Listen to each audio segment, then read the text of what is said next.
қадірменді парақшамыздың оқырмандары, көрермендер. Бүгін біз сіздермен оқушыларды келер ұрпақтың бойына адамгершілік, мейірімділік, қайырымдылық, сонымен қатар қарияларды құрметтеу мен ұстаздарды қадірлеу мақсатында бағытталған кездесу кешін өткізгелі отырмыз.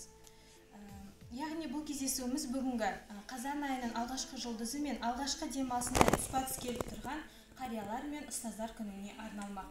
Осы орайда ауданымыздың тұрғыны, ұлағатты ұстаз, білім саласында ерен еңбек еткен, бүгінде зейнет жасындағы асыл қазынамыз Мұса Тайтөлеев атамыз келіп отыр.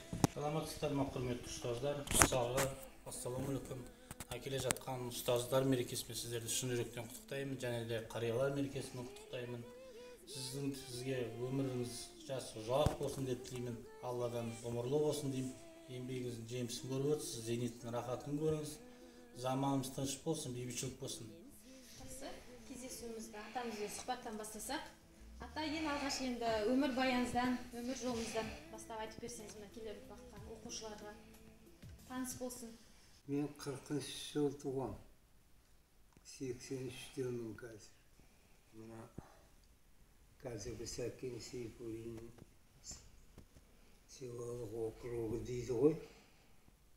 Сол жерде ол уақытта ынтымақ ауыл дейтін. Сол ынтымақ ауылында дүниеге келдім. Қарағанды мемлекеттік институтының физика-математика факультеті бойынша бітірдім. Сәкен Сейфуллин атындағы мектепте мұғалім болдым. Мынаны жазуға, айналысуға Шоң Телғозы деген бабамыз болған. Сол Шоң Телғозы туралы қор ұйымдастырып, сол кісіге газет шығару керек болды.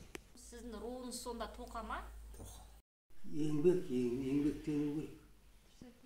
Ең несі. Сосын ата-ананың тілін алып, Бақтарыңыздың, шөберелеріңіздің, ол қыздарыңыздың арасында ғұмырыңыз ұзақ болып, жүзіңізден шуақ шашып, ұзақ ғұмыр тілейміз, жүре беріңіз.